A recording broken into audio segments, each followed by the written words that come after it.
Okay, 5, 4, 3, 2, 1. Yes! No! There we go. Ow! There's water bottles and fancy cups. Just open the lid, you just pour it in, and then you can drink it. It's just right here. We literally have a butler. He said if we need anything, we just press 0 and he'll come straight up to get whatever we want. That guy just walks up to the door and gives us our bags. We grabbed Leilani, we took her into town and the family. They stayed at an amazing hotel. It was which we got the name from Keep Your Daydreams. Keep Your Daydreams. They have an amazing video on Guadalajara, and she even reached out, and Mark was really nice and just gave an immediate response. Yes, stay at this hotel. It's amazing. So guys, we're gonna go look at the room where Keep Your Daydream actually slept. It's right across the hall. On the 3rd floor, 10 doors away from us. We're on 320 and they're in 310. Okay, so there's 318, there's 317, we're getting closer. There's 34 over there, so that means we have to be right here. 316, that's 315, 314. That's where they slept? Say, don't go in. This is the room where they actually slept. Keep Your Daydream. If you don't know who they are, go check it out. In case any of the people in there are gonna think we're crazy. That's awesome. We actually saw where Keep Your Daydream slept. Oh, you can access it from every floor. Never mind. Oh, lo siento. Yeah, but this isn't there. Keep Your Daydream is here. Very modern. This is kind of scary. I didn't pretend like this. Hola, lo siento. So that's Keep Your Daydream's room. Did we bring a card? That was so fun because I knew that if I had wanted to go to Guadalajara at some point with the kids to tour around. So yeah, so we would Guadalajara, drop the kids off. I could not stay at the amazing hotel, the 4 or 5-star amazing hotel. The camper's still out on the road, an hour north of Guadalajara. We have 2 puppies, which are not allowed at the hotel, and we have a fridge full of food that we just purchased with a dead battery because the camper takes a lot of power. Hey, diggity dog. Hola, ¿cómo estás? Your shirt is wrinkly. Very wrinkly. My laundry lady's getting kind of lazy. You're a laundry lady? Mm-hmm. Who's your lavanderia lady? You should fire her and hire someone else. I should. Hey, guys. Do you actually want to go down and see the city? Okay, come on, monkeys.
Say cheese. Barney, are you driving the horse?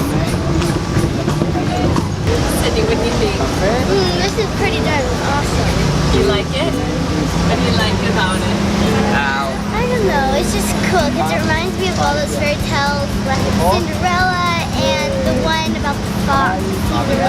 Yeah, Robin Hood and all those ones where at the end they like kiss in the heart.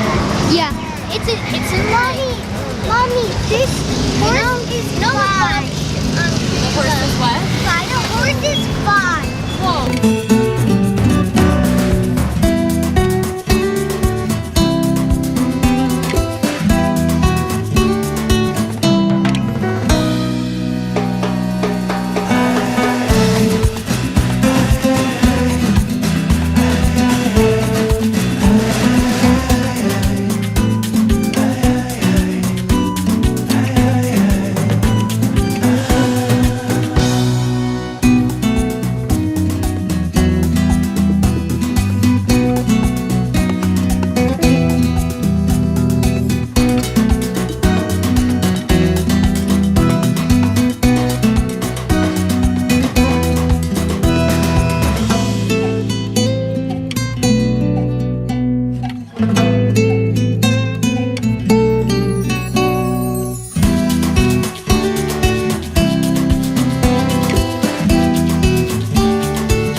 TH, yeah. No, atletas.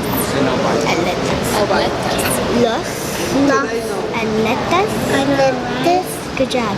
Toman leche. Saying the athletics drink milk. Los policías toman leche. The police drink milk. Please drink milk. Good job. I'm learning too. Mom, it's like you could. It's like you could pick up them up.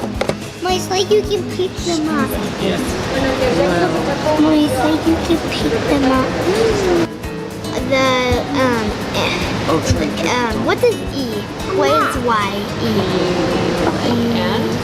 And the grapes grow different colors. Kyle, this is a penguin. Cien las vasas. So now I had the truck to take the kids or the family into Guadalajara, drop them off. Me and the puppies go out to the trailer and we stay the night. So we stay in the camper. I stay in the camper with the puppies, and on that trip we had a lot of damage. There's a rough road and we hit some rough spots at least. And anyways, so I stayed that night. And literally every single time we travel in this camper, we open the door and it's like the whole place is exploded. But this time it was the worst we've ever had. So what was crushed and fell everywhere is what I want to know. Lots of candy though. It smells like you can see powder everywhere for some reason. I just came in here. It smelled weird and there's white. Oh, it's a fire hydrant. The fire hydrant went off. We're blocking up the road. The fire extinguisher had gone off. Then we have Doors fell off. Doors. Fireplace. And we spice cabinet. The We had a lot of damage. So poor luckily, yeah. Justin. So it was really good though. It was actually, I mean, really think about it. If looking back at every step that we've been through this really difficult situation, it's been a blessing after blessing. And looking back, it makes sense that what happened was actually really good for us. To go through Tequila and where we stopped, we had some amazing people there to help us. A tow truck, tow truck that stopped to help us actually wasn't called. He was just driving by.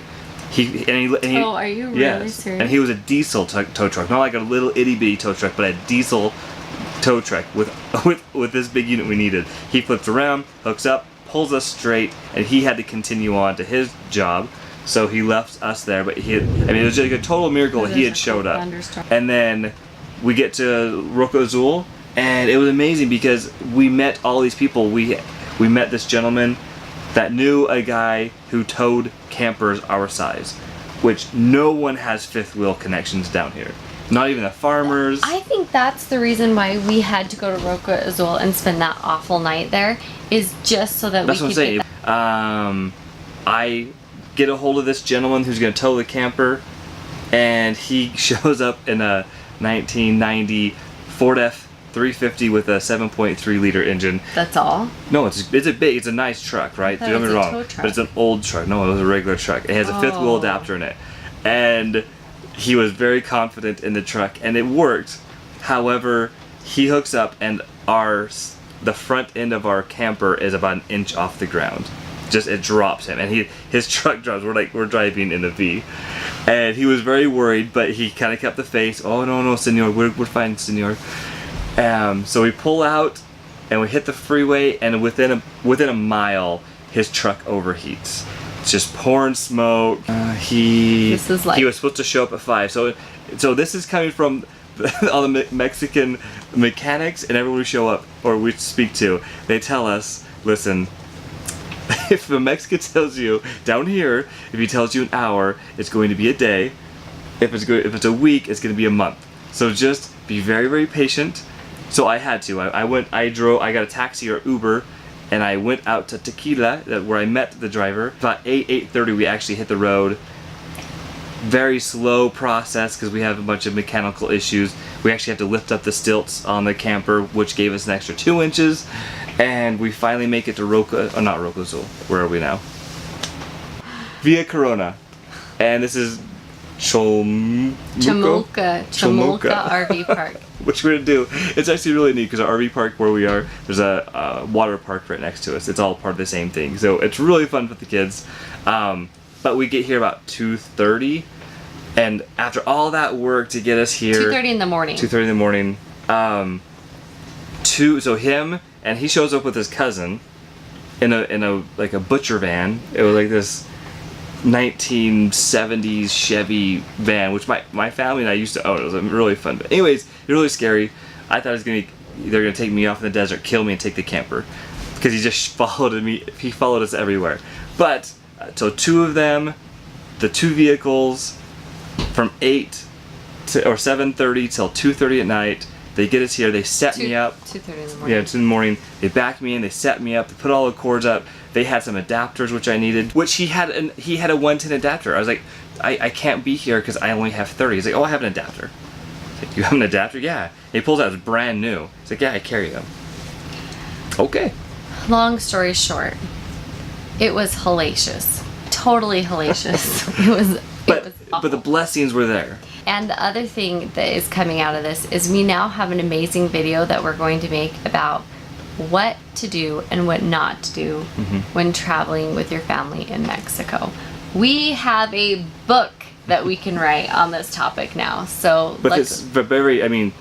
when we got here, I called Leilani that night or it the was morning. 2:30 in the morning. And I said, this is crazy. This is the worst place in the world. I cannot believe we're here. Well, because we were deciding, like, do we stay at Roca Azul, which was not that nice, or do we go to this other RV park that we literally know nothing about? I showed up and all the lights are out. The gates are closed. Everything's locked. So, we took the chance. We're like, okay, let's not stay at this town. And the main reason why we did not want to stay at Roca Azul is because the town was kind of a little bit of a distance away from the RV park. The RV park was very secluded, which was a really bad thing for us because at this point the truck is now in the shop. And so we're on our four-wheelers and we have to have like pretty good access to a town. Yeah. And we didn't really love the town that much. I mean, No, we we probably didn't. would have if we had stayed a little bit longer, but we were in the four-wheelers and it was not going to work. Yeah. So we took a chance. Next morning though, I get up and I walk outside and I was like, okay, this is kind of a pretty place. And so a few days later now, me and Leilani and I, we drove out to the town and we had a date out there. We love this town. Villa Corona is amazing. Yeah. We would totally move here. Yeah, we want to move here. It's amazing. But that's a really good sign because we want to move everywhere we go that we like. And so we base the towns on a rating of do we want to move here or not? Because in Mexico we've wanted to move to like 10 Every town, towns yeah. already. So Oh yeah, and Tequila, where it was really dangerous, I actually went and spent that time. It's an amazing town. It is such a neat town. And I mean, it has been an incredible ride. so are we glad that we stayed? Absolutely 100% yes. We're ending And we had to. If we would have gone north, if we would have turned north to go back to the United States, we would have been in some serious trouble. I can see our transmission would have given out. There's no support that direction. We found some great mechanics here. Guadalajara is the second largest city in Mexico, so it's really perfect that we're here at such a large dealership. We have access to better mechanics than we would otherwise. Well, we're gonna shut this down before our power goes out, so. We're having another rainstorm. It rains every night here. Please like and subscribe, and we will definitely be putting out a video in the next day or two about do's and don'ts when traveling with a large family in Mexico with a big old camper. A big old family and a big old camper. See you later. Levanta los brazos, mujer, y ponte esta noche a bailar. Y la nuestra es agua de río, mezclada con mar. God. Why is Spanish making the weirdest sounds?